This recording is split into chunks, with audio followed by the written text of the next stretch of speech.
Bismillahirrahmanirrahim. Assalamualaikum warahmatullahi wabarakatuh.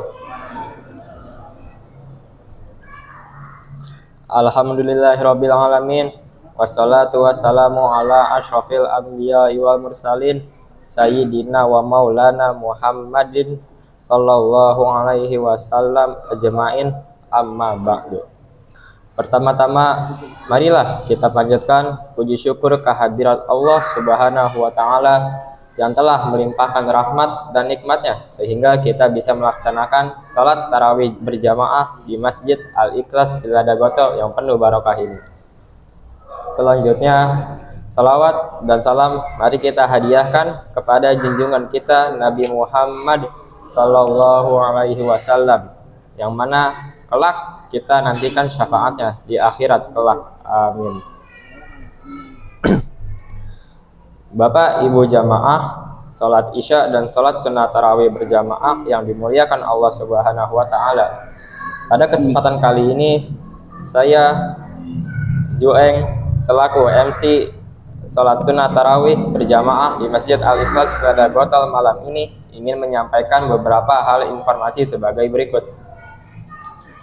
Yang bertindak sebagai petugas Ramadan malam hari ini, hari Selasa tanggal 26 bulan Maret tahun 2024 adalah sebagai berikut.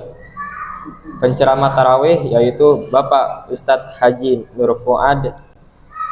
Tema ceramah, amalan yang dapat mengantar masuk surga.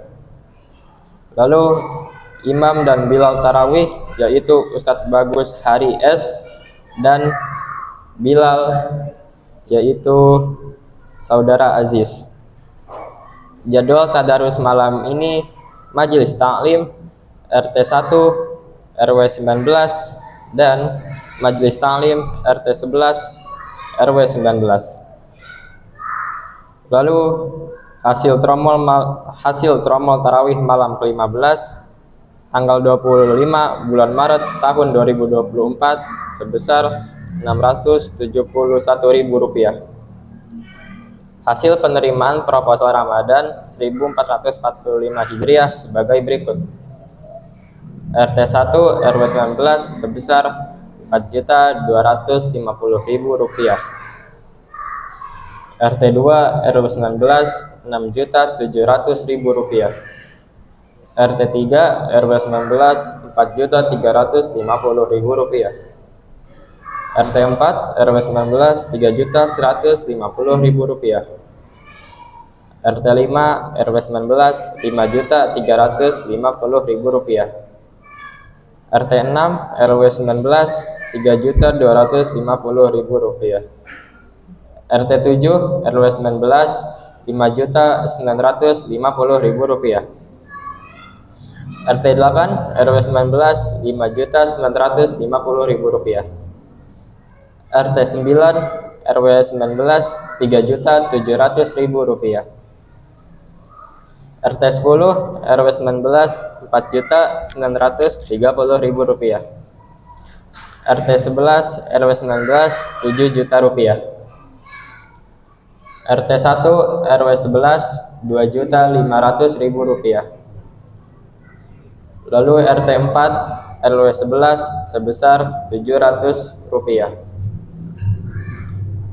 Total pemasukan sebesar Rp81.982.600.000. Total pengeluaran sebesar Rp66.109.500.000. Total saldo Ramadan 1445 Hijriah update hari ini adalah Rp15.873.100.000. Selanjutnya, kami informasikan yang akan bertindak sebagai petugas untuk esok hari Rabu tanggal 27 bulan Maret tahun 2024 adalah sebagai berikut. Imam sholat subuh yaitu Ustadz Farhan Tamim. Kultum subuh Ustadz Abudian SPDI. Penceramah tarawih Ustadz Gatot Kusyono MA. Imam dan bilal tarawih Ustadz Syafi'i Ma'arif, dan Saudara Aziz. Petugas MC Saudara Ali. Penyaji Tajil Ramadan yaitu RT 1 RW 19 dan RT 1 RW 11. Himbauan untuk PIC, pengadaan dana lewat proposal ke masing-masing majelis taklim RT untuk segera menyampaikan hasil dari proposalnya, dikarenakan kegiatan Ramadan selanjutnya yang sangat membutuhkan biaya besar sebagai berikut. Santunan anak yatim dan pembagian sembako murah akan dilaksanakan pada tanggal 30 Maret 2024. Lalu kegiatan iktikaf 10 hari terakhir Ramadan dari tanggal 30 Maret hingga 9 April tahun 2024. Selanjutnya, kami menghimbau kepada seluruh jamaah untuk tetap menjaga ketenangan dalam kegiatan selama sholat tarawih berjamaah berlangsung, serta dengan menonaktifkan alat komunikasi dan mengkondusifkan anak-anaknya agar tetap tenang, agar khusyuk ibadah kita tetap terjaga. Serta jamaah diharapkan tetap selalu menjaga kebersihan di dalam dan di luar lingkungan masjid. Demikian pengumuman ini kami sampaikan. Apabila ada kekurangan dan kesalahan, kami mohon maaf yang sebesar-besarnya. Kepada Bapak Ustadz Haji Nur Fuad, kami persilahkan. Wassalamualaikum warahmatullahi wabarakatuh.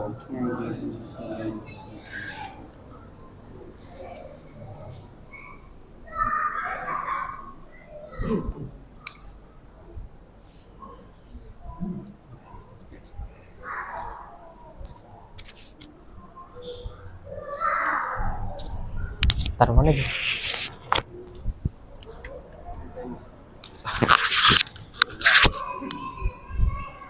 Maaf lagi agak bindeng suara saya. Bismillahirrahmanirrahim. Assalamualaikum warahmatullahi wabarakatuh. Bismillahirrahmanirrahim. Alhamdulillahirabbil alamin wa bihi nasta'in ala umurid dunya waddin wa ala alihi wa sahbihi wa sallim ajma'in. Amma ba'du. Rabbi shrah li sadri wa yassir li amri wahlul 'uqdatam min lisani yafqahu qawli. Kepada bapak-bapak dan ibu-ibu jamaah Masjid Al-Ikhlas yang dimuliakan Allah, pertama-tama marilah kita sampaikan puji syukur kita kehadirat Allah Subhanahu wa taala, di mana atas mauna dan rahmatnya Allah telah menolong kita sehingga kita sampai pada malam ke-16 dalam menjalankan ibadah puasa. Semoga Allah terus memberikan pertolongan kepada kita sehingga kita mampu menyelesaikan misi ibadah puasa, dan mudah-mudahan Allah mencatat kita sebagai hambanya yang bertakwa. Amin ya rabbal alamin. Pada kesempatan kali ini saya akan menyampaikan materi mengenai amalan yang agar amalan ibadah itu tidak sia-sia, apa yang akan kita lakukan. Jadi pertama-tama yang harus kita tanamkan setiap kita melakukan amalan ibadah, entah itu sholat, puasa, membaca Quran, dan amalan-amalan ibadah yang lainnya, akan sangat bermakna apabila kita tanamkan niat yang tulus kepada Allah Subhanahu wa ta'ala. Innama a'malu binniyat.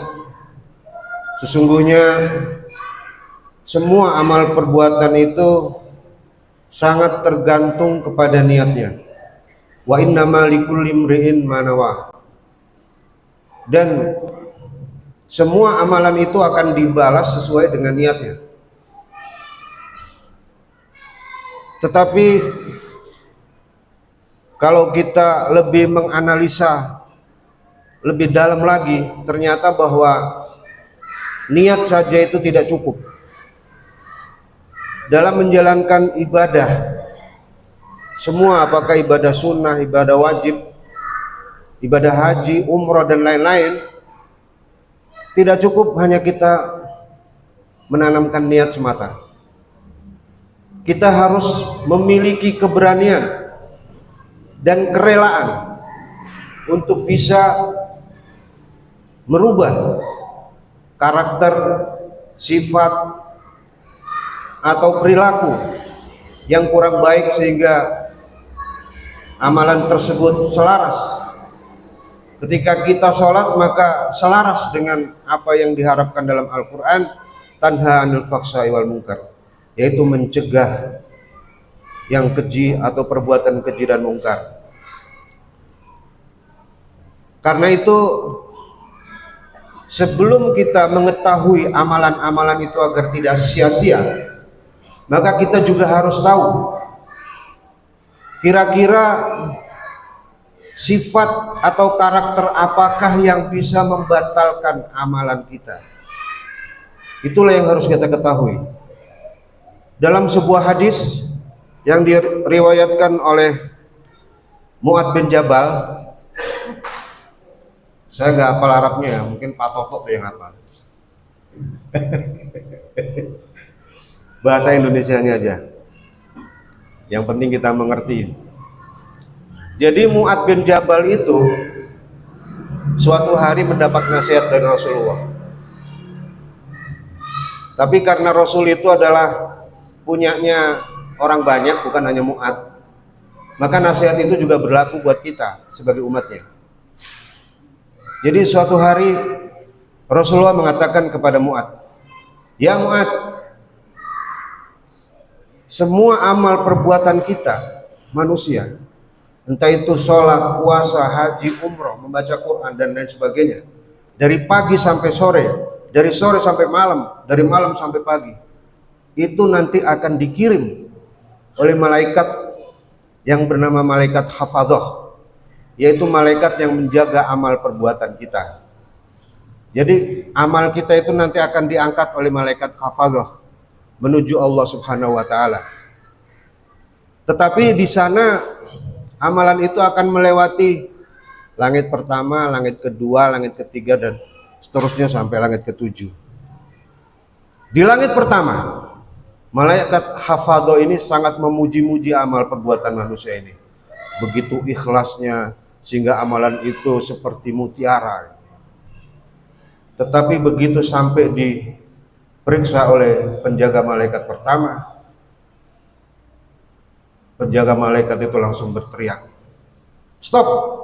Amalan ini tidak boleh diteruskan ke langit kedua. Karena kami diperintahkan oleh Allah menjaga langit pertama dan mengawasi setiap amal perbuatan manusia itu ada apa tidak perbuatan ghibahnya, perbuatan menjelek-jelekan orang, atau istilah bahasa kita ngomongin kejelekan orang atau ghibah. Jadi ghibah ini akan membatalkan amalan apapun, amalan wajib, amalan sunnah. Apabila pelaku amal ini masih memiliki hobi untuk ghibah, menjelekkan saudaranya, mencaci maki saudaranya, maka amalan itu tiada ada gunanya. Bahkan malaikat penjaga langit pertama itu dengan marah sekali, campakkan saja ini amalan di muka orang itu, karena tidak ada gunanya. Makanya ghibah itu adalah salah satu hobi atau perbuatan yang sangat dicela. Bahkan Al-Quran dengan sangat tepat mengumpamakan orang yang hobi membicarakan kejelekan orang itu dengan ayyakula lahma akhihi maitan fakarihtumuhu, yaitu bagaikan dia memakan bangkai saudaranya sendiri.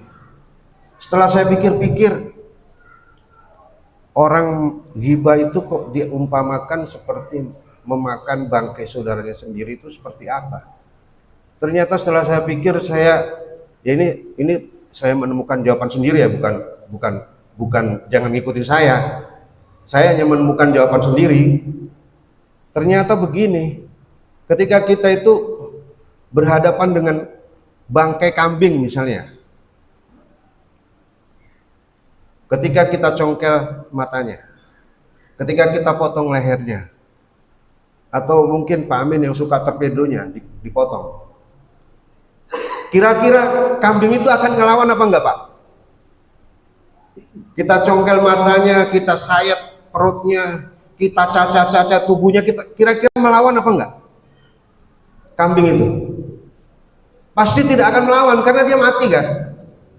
Dia tidak akan melawan, dia tidak akan kabur, dia tidak akan protes karena dia mati.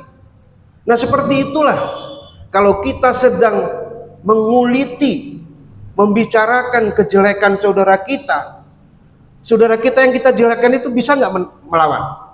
Bisa nggak melakukan klarifikasi? Tidak bisa. Karena pada saat itu saudara kita tidak hadir di situ. Maka disitulah keburukan kita di dalam apabila kita memiliki hobi membicarakan orang lain. Ya kita semualah. Dan menurut saya sebaiknya kalau kita sedang berbicara itu, walaupun kita membicarakan kebaikan orang, jangan. Kalau menurut saya, karena nanti setelah kebaikannya habis, pasti akan dibicarakan juga kejelekannya itu. Jadi kita wanti-wantilah kita semua. Karena kita sudah susah-susah ya kan, bangun pagi seperti Pak Otip ini, sholat tahajudnya nggak pernah berhenti ya kan Pak. Sia-sia karena ghibah. Nah, ketika malaikat hafadho ini sudah berhasil, misalnya ternyata amalan kita itu bersih dari ghibah, maka selanjutnya akan naik ke langit kedua. Di sana akan diperiksa lagi, Pak. Diperiksa lagi. Ada nggak ini kebiasaan berdusta? Pelakunya ini pembohong apa tidak? Pelaku amalnya ini. Kalau dia pembohong, maka pada saat itu juga batal amalnya. Begitu juga di langit ketiga. Di langit ketiga diperiksa lagi amal perbuatan hamba, seorang hamba itu, entah sholatnya, entah puasanya, entah hajinya. Ketika diperiksa ternyata ada setitik noda takabur, ada kesombongan, maka pada saat itu juga batal amal itu. Kita sudah punya contoh yang konkret. Iblis laknatullah. Menurut riwayat, sebelum terciptanya Nabi Adam, iblis itu termasuk golongan malaikat. Bahkan katanya seniornya malaikat. Beribu tahun beliau, Iblis laknatullah ini. Wong iblis kok dikata beliau gimana? Ribuan tahun dia beribadah. Bahkan di langit 1, 2, 3, sampai 7, iblis memiliki gelar yang sangat terpuji sebagai ahli sujud, sebagai ahli ruku, sebagai ahli zikir. Tetapi ketika Allah memerintahkan agar bersujud kepada Nabi Adam, kalau menurut saya, lagi-lagi ini jangan meniru saya Pak, menurut saya iblis diusir dari surga itu bukan karena menolak sujud kepada Adam, karena dia sudah ribuan tahun berpengalaman beribadah hanya kepada Allah. Pasti dia akan punya pikiran, kalau saya sujud kepada Adam, walaupun itu perintah Allah, saya akan mengkhianati tauhid saya,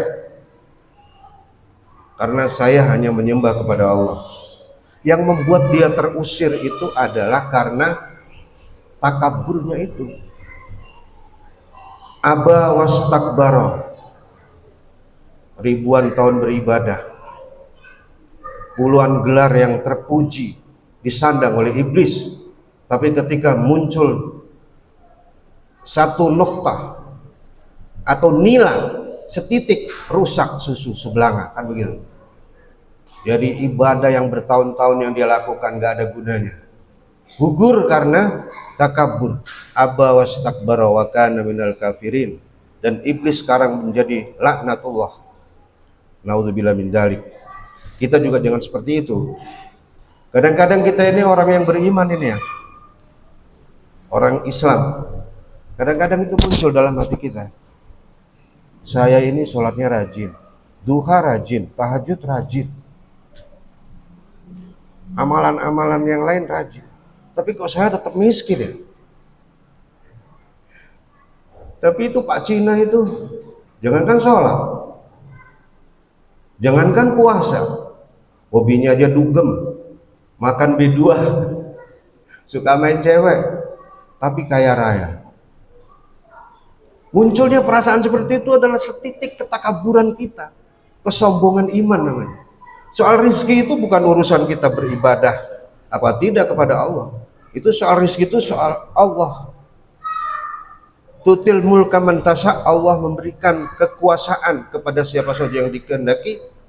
Wa tanzi'ul mulka mimman tasha wa tu'izzu man tasha wa tudhillu man tasha. Memuliakan dan menghinakan itu sesuai dengan kehendak Allah, dan Allah memberi rizki min haitsu la yahtasib juga karena Allah, karena kehendak Allah.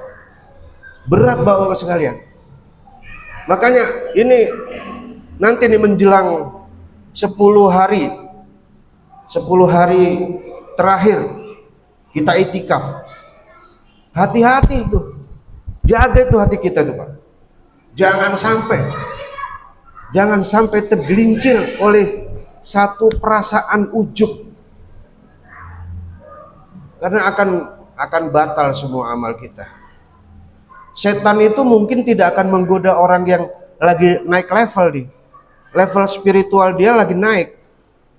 Setan tidak akan menggoda supaya dia ngantuk, enggak, supaya dia terus hero-nya dikembangkan, hero-nya dikobarkan.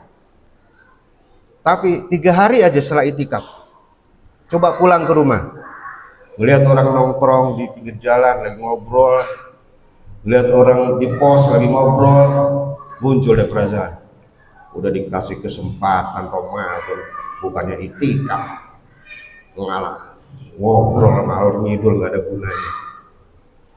Itu perasaan ujub. Hati-hati kita. Makanya Mu'adz bin Jabal itu mendengar nasihat Rasulullah itu nangis sejadi-jadinya. Kata beliau, ya Rasulullah, kalau engkau adalah utusan, insya Allah engkau akan diselamatkan oleh Allah. Tapi kami yang bukan maksum, kami yang masih banyak dosa, apa mungkin kami bisa selamat dari sifat-sifat itu? Sifat-sifat yang membuat amal ibadah kita menjadi gugur. Tapi kata Nabi dengan bijak, ini kata Nabi ya, bukan kata saya. Kata Nabi, wahai Mu'adz, meskipun ada kekurangan dalam ibadahmu, artinya kalau saya bahasakan, meskipun ibadahmu itu standar saja kelasnya, standar saja, ya sholat fardu jamaah di masjid, nggak bisa tahajud, nggak bisa itikaf, standar.